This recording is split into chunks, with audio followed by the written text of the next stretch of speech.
اللہم صلی علی محمد وآل محمد وعجل فرجہم۔ سورہ صافات مکی سورہ ہے۔ اس میں کل 182 آیات ہیں، 5 رکوع ہیں۔ موجودہ ترتیب میں اس کا نمبر 37 اور ترتیب نزولی میں اس کا نمبر 56 ہے۔ بسم اللہ الرحمن الرحیم۔ آج آیت نمبر 123 سے 138 تک کا ترجمہ اور تفسیر۔ عظیم اور دائمی رحمتوں والے خدا کے نام سے، اور یقیناً الیاس بھی مرسلین میں سے تھے۔ جب انہوں نے اپنی قوم سے کہا کہ تم لوگ خدا سے کیوں نہیں ڈرتے ہو؟ کیا تم لوگ بال کو آواز دیتے ہو اور بہترین خلق کرنے والے کو چھوڑ دیتے ہو، جبکہ وہ اللہ تمہیں اور تمہارے باپ دادا کا پالنے والا ہے؟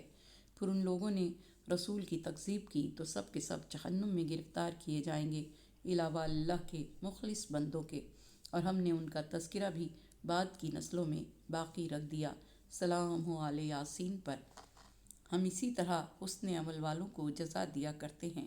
بے شک وہ ہمارے با ایمان بندوں میں سے تھے، اور لوط علیہ السلام بھی یقیناً مرسلین میں سے تھے، اور ہم نے انہیں اور ان کے تمام گھر والوں کو نجات دے دی، علاوہ ان کی زوجہ کے کہ وہ پیچھے رہ جانے والوں میں شامل ہو گئی تھی۔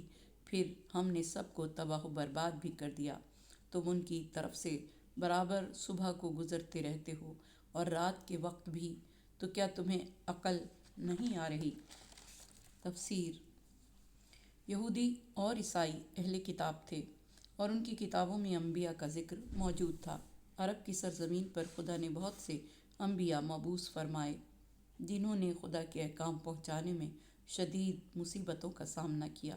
ان انبیاء کا ذکر خدا نے قرآن پاک میں کر کے ان کی یاد کو تازہ کرتے ہوئے کافروں اور مشرکوں کو ہدایت فرمائی، اور اپنے حبیب کو بتایا کہ ہر نبی اپنے اپنے دور میں مصیبتوں سے گزرتا رہا، اور ہر طرح سے اس نبی کی مخالفت کی جاتی رہی۔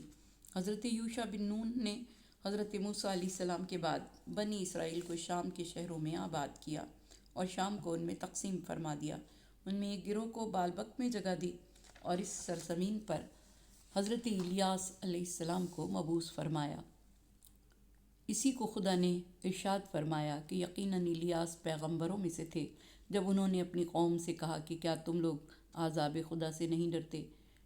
آیا بال کو پکارتے اور پوچھتے ہو اور خدا کی عبادت ترک کرتے ہو جو بہترین پیدا کرنے والا ہے؟ خدا تمہارا رب ہے، اور تمہارے گزشتہ آباء و اجداد کا بھی۔ اس وقت وہاں ایک بادشاہ کی حکومت تھی جو لوگوں کو بال نامی بت کی پرستش کا حکم دیتا تھا، اسی لیے اس سرزمین کا نام بالبک رکھا تھا۔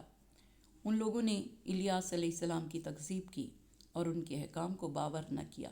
اس بادشاہ کی ایک فاجرہ زوجہ تھی۔ جب وہ کہیں جاتا تو اس عورت کو اپنا جانشین بنا جاتا تاکہ لوگوں پر حکومت کرے۔ اس ملعونہ کا کاتب ایک عقلمند مومن تھا، جس نے 300 مومنین کی جانیں اس ملعونہ کے ہاتھ سے بچائی تھی۔ اس ملعونہ سے بڑھ کر روئے زمین پر کوئی زناکار عورت نہ تھی۔ بنی اسرائیل کے 7 بادشاہوں نے اس سے نکاح کیا تھا، اور اس کے 90 فرزند ہو چکے تھے، علاوہ اس کے فرزندوں کی اولاد کے۔ بادشاہ کا ہمسایہ ایک مرد صالح بنی اسرائیل میں سے تھا، جس کا ایک باغ بادشاہ کے محل کے پہلو میں تھا۔ اسی باغ کی آمدنی اس مرد دیندار کی روزی کا ذریعہ تھی۔ بادشاہ بھی اس شخص کی عزت کرتا تھا۔ ایک بار بادشاہ سفر پر گیا تو اس عورت نے موقع کو غنیمت سمجھ کر اس مرد مومن کو مار ڈالا، اور اس کے اہل و عیال سے وہ باغ چھین لیا۔ اس سبب سے خداوند عالم ان پر غضبناک ہوا۔ جب بادشاہ سفر سے واپس آیا اور اس کی اطلاع اس کو دی گئی تو اس نے اس عورت سے کہا کہ تو نے یہ اچھا نہیں کیا۔ تو خدا نے الیاس علیہ السلام کو ان پر مبعوث فرمایا کہ ان لوگوں کو خدا کی عبادت پر آمادہ کریں۔ ان لوگوں نے حضرت الیاس علیہ السلام کی تکذیب کی اور اپنے پاس سے بھگا دیا، اور ان کو تکلیف دینے کی کوشش کی، ان کو قتل کرنے کی دھمکی دی۔ الیاس علیہ السلام نے صبر کیا اور پھر ان لوگوں کو خدا کی طرف بلایا۔ جس قدر ان کو خدا کی جانب دعوت دیتے اور نصیحت کرتے، ان کی سرکشی بڑھتی چلی جاتی۔ آخر خدا نے اپنی ذات اقدس کی قسم کھا کر فرمایا کہ اگر بادشاہ اور اس کی زن فاحشہ نے توبہ نہ کی تو دونوں کو ہلاک کر دوں گا۔ حضرت الیاس علیہ السلام نے خدا کا یہ پیغام ان کو پہنچا دیا تو ان کو الیاس علیہ السلام پر اور زیادہ غصہ آیا اور ان کے مار ڈالنے اور عذاب و تکلیف میں مبتلا کرنے کا ارادہ کیا۔ حضرت الیاس علیہ السلام ان کے شہر سے چلے گئے اور ایک بڑے پہاڑ پر پناہ لی۔ 7 سال تک اسی جگہ درخت کے پھل کھا کر زندگی بسر کی۔ خدا نے ان کے قیام کی جگہ ان ظالموں سے پوشیدہ کر دی۔ اسی دوران بادشاہ کا بیٹا بیمار ہوا اور ایک سخت مرض میں مبتلا ہوا، جس سے لوگ اس کی زندگی سے نا امید ہو گئے۔ وہ لڑکا بادشاہ کو سب سے زیادہ پیارا تھا۔ لوگ بت پرستوں سے بت کے پاس سفارش کرواتے رہے کہ بادشاہ کے بیٹے کو شفا بخشے، مگر لڑکا اچھا نہ ہوا۔ بادشاہ نے کچھ لوگوں کو پہاڑ کے نیچے بھیجا، جس کے بارے میں گمان تھا کہ حضرت الیاس علیہ السلام اس پہاڑ پر رہتے ہیں۔ وہ لوگ حضرت کو پکار کر التجا کرنے لگے کہ وہ نیچے آئیں اور اس لڑکے کے لیے دعا کریں۔ حضرت الیاس علیہ السلام پہاڑ کے نیچے تشریف لائے اور ان لوگوں سے فرمایا کہ خدا نے تمہاری طرف اور تمام اہل شہر اور بادشاہ کی طرف مجھ کو رسول بنا کر بھیجا ہے، لہٰذا اپنے پالنے والے کا پیغام سنو۔ وہ فرماتا ہے کہ بادشاہ کے پاس جاؤ اور کہو کہ میں خدا ہوں، میرے سوا کوئی خدا نہیں ہے۔ میں بنی اسرائیل کا پروردگار ہوں، میں نے ہی ان کو پیدا کیا ہے اور میں ہی ان کو روزی دیتا ہوں، ان کو زندہ کرتا ہوں اور مارتا ہوں۔ ہر طرح کا فائدہ اور نقصان میرے اختیار میں ہے، اور تو اپنے لڑکے کے لیے شفا میرے غیر سے طلب کرتا ہے، یعنی بت کے آگے التجا پیش کرتا ہے بجائے خدا سے مانگنے کے۔ وہ لوگ بادشاہ کے پاس واپس آئے اور سارا قصہ بیان کیا۔ بادشاہ کو یہ سن کر بہت غصہ آیا، حکم دیا کہ جاؤ اور الیاس علیہ السلام کو باندھ کر میرے پاس لاؤ، کیونکہ وہ میرا دشمن ہے۔ ان سب نے کہا کہ جب ہم نے الیاس علیہ السلام کو دیکھا تو ایک قسم کا خوف ہمارے دلوں میں پیدا ہوا اور ہم ان کو گرفتار نہ کر سکے۔ بادشاہ نے اپنے لشکر میں سے 50 مضبوط بہادروں کو بھیجا کہ جاؤ اور الیاس علیہ السلام سے پہلے کہو کہ ہم لوگ تم پر ایمان لائے ہیں، تاکہ وہ تمہارے نزدیک آ جائے تو تم ان کو گرفتار کر لو اور میرے پاس لے آؤ۔ وہ 50 لوگ پہاڑ پر گئے، ادھر ادھر متفرق ہو گئے اور بلند آواز سے ان کو پکارنے لگے کہ اے پیغمبر، ہم آپ پر ایمان لائے ہیں، آپ ہم سے آ کر ملاقات کریں۔ اس وقت حضرت الیاس علیہ السلام جنگل میں تھے۔ ان کی آواز سنی تو سوچا شاید ایمان لائیں۔ دعا کی کہ پالنے والے، اگر یہ لوگ سچے ہیں تو مجھے اجازت دے کہ میں ان کے پاس جاؤں، اور اگر یہ جھوٹے ہیں تو مجھے ان کے شر سے محفوظ رکھ اور ایک آگ بھیج جو انہیں جلا دے۔ ابھی حضرت الیاس علیہ السلام کی دعا تمام نہ ہوئی تھی کہ آگ ان پر نازل ہوئی، جس نے ان سب کو جلا دیا۔ جب یہ خبر بادشاہ کو پہنچی تو اس کو اور زیادہ غصہ آیا اور اپنی زوجہ کے کاتب کو جو مومن تھا طلب کیا اور ایک جماعت اس کے ساتھ روانہ کی اور کہا کہ اب وقت آ گیا ہے کہ ہم الیاس علیہ السلام پر ایمان لائیں اور توبہ کریں۔ تم جاؤ اور ان کو راضی کر کے لاؤ تاکہ ہماری ہدایت کریں اور جو کچھ خدا کو پسند ہو ہم کو تعلیم دیں۔ اس نے اپنی قوم کو حکم دیا کہ بت پرستی چھوڑ دیں اور حضرت الیاس کے خدا پر ایمان لائیں۔ مشیر اس جماعت کو لے کر پہاڑ پر آیا اور حضرت الیاس علیہ السلام کو ندا دی۔ حضرت نے مشیر کی آواز پہچانی۔ خدا نے ان کو وحی کی کہ اپنے برادر ایمانی کے پاس جائیں، سلام کریں اور مصافحہ کریں۔ حضرت الیاس علیہ السلام ان کے پاس آئے۔ اس مومن نے بادشاہ کا سارا حال سنایا اور کہا کہ اگر آپ میرے ساتھ نہ چلے تو وہ مجھ کو قتل کروا دے گا۔ خدا نے حضرت الیاس علیہ السلام کو وحی کی کہ جو بادشاہ نے آپ کو پیغام بھیجا ہے یہ سب مکر اور دھوکہ ہے۔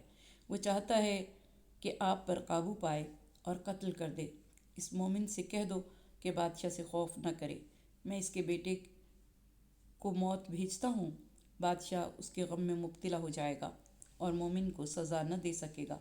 وہ مومن واپس گیا تو دیکھا کہ بادشاہ کے بیٹے کی حالت بہت خراب ہے اور موت اس کا گلا پکڑ چکی ہے۔ بادشاہ ان لوگوں کی طرف متوجہ نہ ہوا۔ ایک مدت کے بعد جب بادشاہ کو غم فرزند سے فرصت ملی تو اس مومن سے حضرت الیاس علیہ السلام کے بارے میں پوچھا۔ اس نے جواب دیا، مجھے حضرت الیاس نہیں ملے۔ حضرت الیاس علیہ السلام اس کے بعد پہاڑ سے نیچے آئے اور 1 سال تک حضرت یونس بن متی کے مکان میں پوشیدہ رہے۔ جب حضرت یونس علیہ السلام پیدا ہوئے تو پھر پہاڑ پر واپس تشریف لے گئے۔ ان کے جانے کے کچھ عرصے کے بعد حضرت یونس علیہ السلام فوت ہو گئے۔ ان کی ماں کو شدید صدمہ ہوا اور وہ حضرت الیاس علیہ السلام کی تلاش میں پہاڑ پر گئیں اور کہا کہ میرے خدا نے مجھے الہام کیا ہے کہ آپ سے درخواست کروں کہ میرے بیٹے کو زندہ کر دیں۔ میں نے یونس علیہ السلام کو چھپا رکھا ہے، نہ اس کے مرنے کی کسی کو خبر دی ہے اور نہ ہی اس کو دفن کیا ہے۔ اس کو مرے ہوئے 7 روز ہو چکے ہیں۔ حضرت الیاس علیہ السلام حضرت یونس علیہ السلام کے پاس پہنچے، دعا کے لیے ہاتھ اٹھائے، بہت دیر تک دعا کی تو حضرت یونس علیہ السلام زندہ ہو گئے۔ پھر حضرت الیاس علیہ السلام اپنی جگہ واپس چلے آئے۔ حضرت یونس علیہ السلام 40 سال کے ہوئے تو آپ مبعوث برسالت ہوئے۔ حضرت الیاس علیہ السلام کو 7 سال کے بعد وحی ہوئی کہ آپ جو مانگیں گے میں آپ کو عطا کروں گا۔ حضرت الیاس علیہ السلام نے عرض کی کہ پالنے والے مجھے اٹھا لے، کیونکہ بنی اسرائیل مجھے اذیت دیتے ہیں اور تیرے احکام کی خلاف ورزی کرتے ہیں۔ اللہ نے ان کو وحی کی کہ آج زمین کا قیام تمہارے دم سے ہے، اس لیے اہل زمین کو تم سے خالی نہیں کرنا چاہتا۔ ہر زمانے میں میرا ایک خلیفہ زمین پر ہونا چاہیے تاکہ زمین کے عذاب سے انسان محفوظ رہیں۔ کوئی دوسرا سوال کرو۔ حضرت الیاس علیہ السلام نے عرض کیا کہ خدا بندہ میرا انتقام ان سے لے، اور 7 برس تک ان پر پانی نہ برسا مگر جب تک میں ان کی سفارش نہ کروں، کیونکہ تیرا پیغام پہنچانے کی وجہ سے وہ مجھ سے دشمنی رکھتے ہیں، میرے خون کے پیاسے ہیں۔ خدا نے بارش روک دی اور بنی اسرائیل میں قحط پڑا اور وہ بھوکے مرنے لگے۔ تب وہ حضرت الیاس علیہ السلام کے پاس آئے اور فریاد کی اور کہا کہ ہم لوگ آپ کے فرما بردار ہیں، آپ جو حکم دیں گے ہم اس کی اطاعت کریں گے۔ حضرت الیاس علیہ السلام پہاڑ سے اترے، ان کے شاگرد حضرت یسع ان کے ساتھ تھے۔ بادشاہ کے پاس گئے، اس نے کہا کہ آپ نے بنی اسرائیل کو فنا کر دیا۔ حضرت الیاس علیہ السلام نے فرمایا کہ اسی بادشاہ نے ان کو ہلاک کیا ہے جس نے ان کو گمراہ کیا۔ بادشاہ نے کہا کہ اب دعا کیجیے کہ خدا پانی برسائے۔ جب رات ہوئی حضرت الیاس علیہ السلام نے دعا کی اور حضرت یسع سے کہا کہ آسمان کے چاروں طرف نظر دوڑائیں۔ یسع نے کہا کچھ ابر دیکھتا ہوں جو بلند ہو رہا ہے۔ حضرت الیاس علیہ السلام نے فرمایا بشارت ہو کہ بارش آ رہی ہے، لوگوں سے کہہ دو کہ غرق ہونے سے اپنی اور اپنے اموال کی حفاظت کریں۔ بارش ہوئی، شادابی پھیلی اور قحط دور ہوا۔ حضرت الیاس علیہ السلام ایک مدت تک ان کے درمیان میں رہے، وہ لوگ بھی ان کی اطاعت کرتے رہے، پھر سرکشی اور فساد کی طرف واپس پلٹے اور حق کے منکر ہو گئے اور حضرت الیاس علیہ السلام سے بغاوت کر دی، ان کے خون کے پیاسے ہو گئے۔ خدا نے ایک دشمن کو ان پر مسلط کر دیا جس نے اچانک ان پر حملہ کر دیا اور ان پر غالب آ گیا۔ بادشاہ اور اس کی زوجہ کو قتل کر دیا اور ان کو اسی مرد صالح کے باغ میں، جس کو قتل کر کے اس کے باغ پر اس عورت نے قبضہ کیا تھا، ڈال دیا گیا۔ حضرت الیاس علیہ السلام نے حضرت یسع کو اپنا وصی مقرر کیا۔ حضرت الیاس علیہ السلام کو خدا نے پر عنایت فرمائے اور ان کو نگاہ خلق سے پوشیدہ کر کے آسمان پر اٹھا لیا۔ حضرت الیاس علیہ السلام نے اپنی ابا حضرت یسع کے لیے ہوا کے درمیان سے پھینک دی۔ حضرت یسع کو خدا نے بنی اسرائیل کا پیغمبر قرار دیا، ان پر وحی نازل فرمائی اور ان کو تعزیت دی۔ بنی اسرائیل کے نیک لوگ آپ کی بہت تعظیم کرتے تھے اور آپ کے اخلاق حسنہ سے ہدایت حاصل کرتے تھے۔ مفصل بن عمر بیان کرتے ہیں کہ اب امام جعفر صادق علیہ السلام کے دروازے پر پہنچے تو ہم نے حضرت کی آواز سنی کہ آپ سریانی زبان میں گفتگو فرما رہے ہیں۔ ہم اجازت لے کر داخل ہوئے اور پوچھا کہ آپ ایسی زبان میں گفتگو فرما رہے تھے جو عربی نہ تھی۔ آپ نے فرمایا کہ مجھے الیاس پیغمبر یاد آئے جو بنی اسرائیل کے عبادت گزار پیغمبروں میں سے تھے، اور یہ دعا وہ سجدے میں پڑھا کرتے تھے۔ پھر آپ نے سریانی زبان میں وہ دعا پڑھنا شروع کی۔ خدا کی قسم، یہود و نصارہ کے علماء میں سے کسی کو اس فصاحت کے ساتھ ہم نے پڑھتے ہوئے نہ کبھی دیکھا تھا اور نہ کبھی سنا تھا۔ وہ دعا حضرت نے عربی میں ہمارے لیے ترجمہ فرمائی جو سجدے میں حضرت الیاس علیہ السلام پڑھتے تھے کہ آیا تو مجھ پر عذاب کرے گا اور دیکھے گا، حالانکہ میں تیرے لیے گرم ہواؤں میں روزہ رکھ کر پیاسا رہا ہوں۔ کیا تو دیکھے گا مجھ پر عذاب کر کے، حالانکہ میں نے اپنا منہ تیرے سامنے خاک پر رگڑا ہے، کیا تو دیکھے گا مجھ پر عذاب کر کے؟ حالانکہ میں نے اپنی راتیں تیری یاد میں جاگ کر گزاری ہیں۔